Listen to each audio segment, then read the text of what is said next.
Momento de reflexão. E a minha temática de hoje é mistérios difíceis.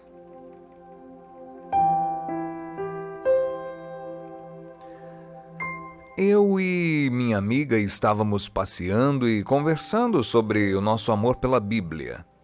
Fiquei surpresa quando ela disse: mas não gosto muito do Antigo Testamento. Toda aquela coisa pesada e vingança, quero Jesus.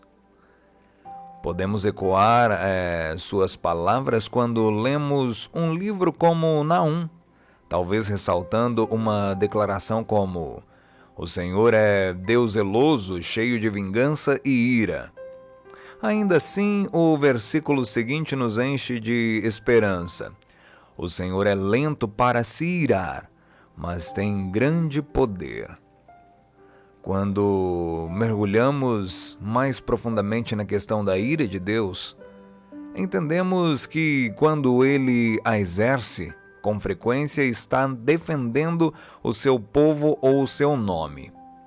Por causa do seu amor transbordante, Ele busca justiça pelos erros cometidos e redenção aos que se voltarem contra Ele. Vemos isso não apenas no Antigo Testamento, quando Ele chama o seu povo de volta para si, mas também no Novo, quando Ele envia o seu Filho para ser o sacrifício por nossos pecados. Podemos não entender os mistérios do caráter de Deus, mas podemos confiar que Ele não apenas exerce justiça, mas também é a fonte de todo o amor. Não precisamos ter medo dele, pois o Senhor é bom, é forte refúgio quando vem a aflição. Está perto dos que nele confiam. A justiça e a misericórdia de Deus se encontraram na cruz.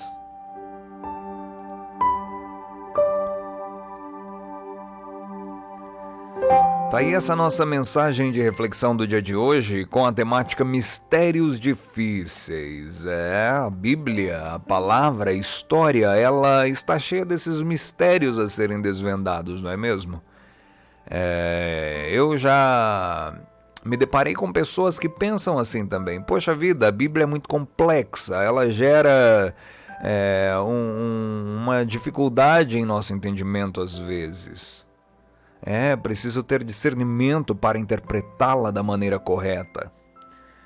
Há quem não goste mesmo do Antigo Testamento, por achar Deus um ser muito duro, muito pesado, muito vingativo, ao que fez com o seu povo e ao que fez aos povos naquele momento da história da humanidade. E há quem goste do Novo Testamento exatamente por Jesus se mostrar um Deus diferente, por Jesus se mostrar uma pessoa com amor. Mas o amor de Deus ele sempre foi explícito desde o início da humanidade. Quando Deus criou o homem, ele fez segundo a sua semelhança porque tinha amor em seu coração para criá-lo dessa forma e dominante sobre praticamente todos os seres habitantes na face da terra. Quando Deus criou o homem, o seu coração estava cheio de amor, cheio de zelo. E ele pediu ao homem que de toda árvore poupasse uma delas, a do centro do jardim do Éden. E o homem, já com o pecado instaurado em si, desobedeceu e teve a primeira prática de desobediência, onde influenciou o restante da humanidade, e hoje o mal está instaurado no mundo pelo pecado que cometera, comendo do fruto proibido por Deus. Deus não deixou de amar Adão naquele momento em que ele e a sua adjunta Eva tiveram aquele momento de fraqueza, cometeram aquele erro. Não, ele os amou da mesma forma, porém quem ama, quem gosta de verdade da outra pessoa, às vezes impõe consequências. Se você está em um matrimônio Se você tem uma pessoa amada, você quer cuidar dessa pessoa para que ela não cometa erros.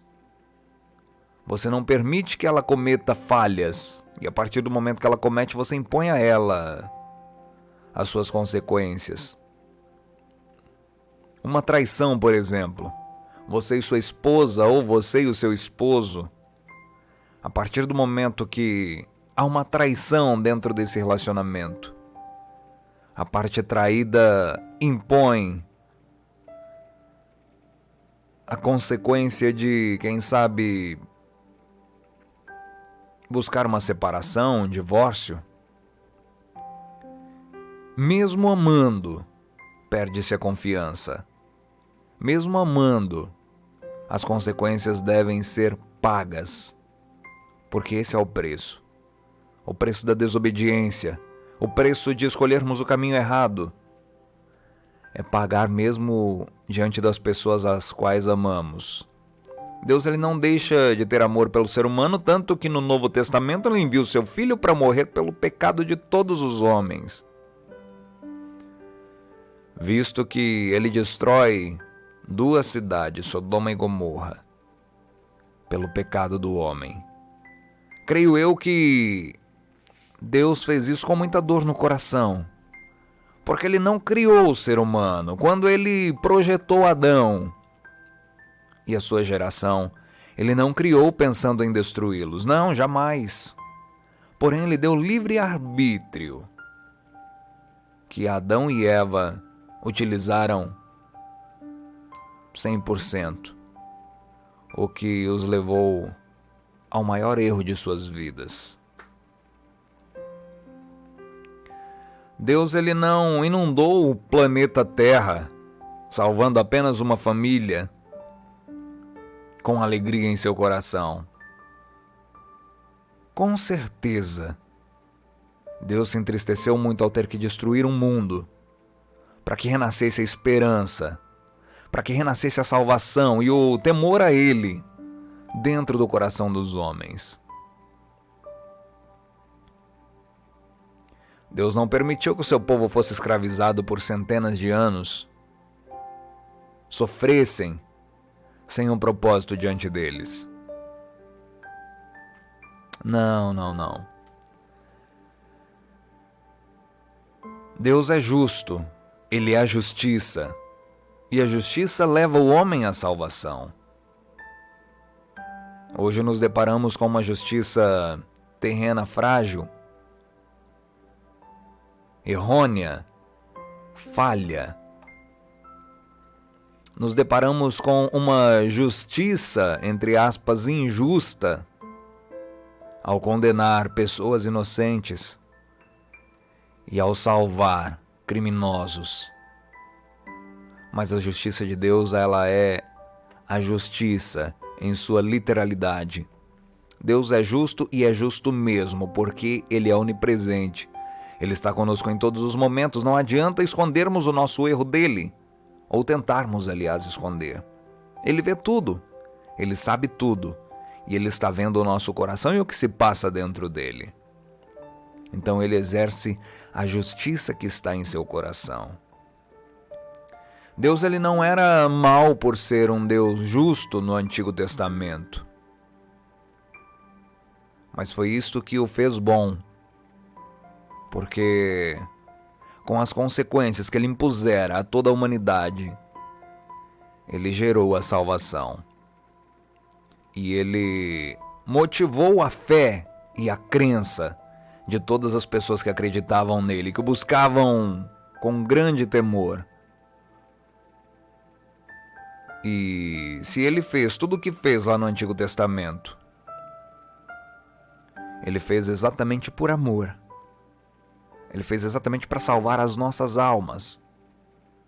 Porque a nossa alma ela tem um preço muito maior que a nossa massa humana, que os nossos ossos, que o nosso fôlego de vida em terra.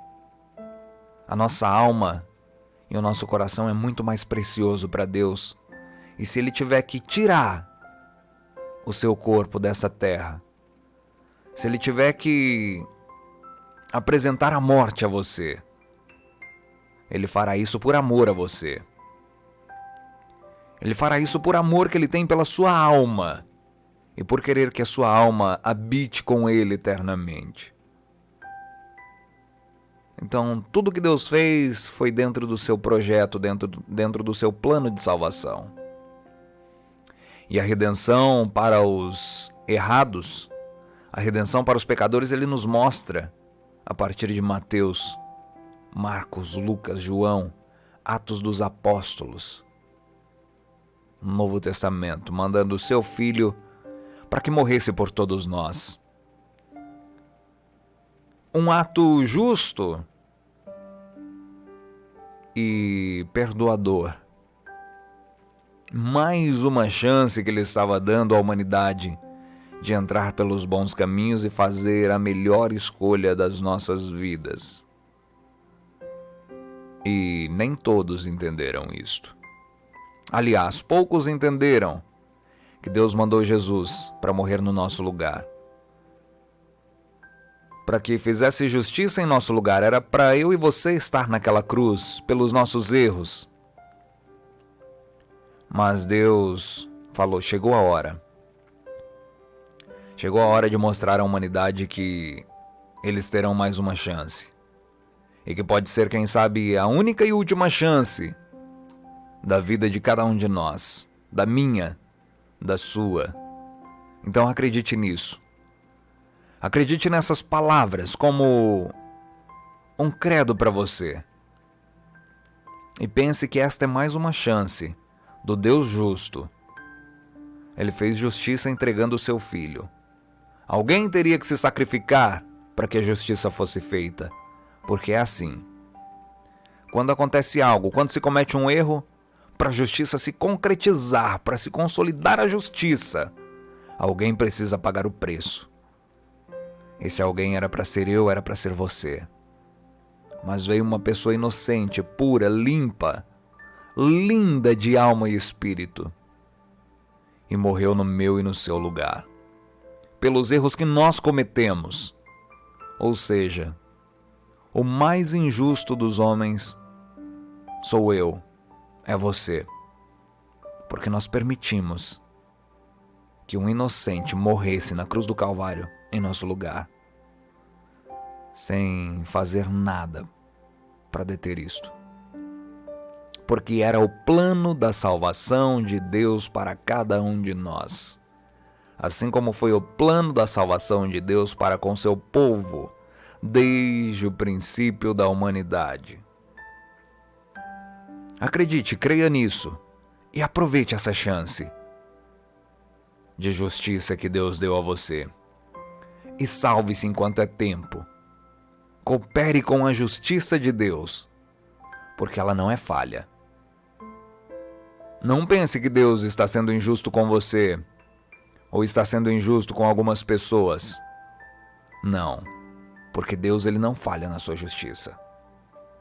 O que ele faz com convicção e plena certeza do que está fazendo.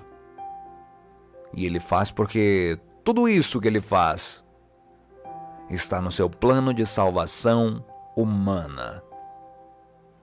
Aproveite a chance e seja salvo você também. Colabore com a justiça de Deus e Ele derramará a graça dele sobre a sua vida. Que Deus abençoe você.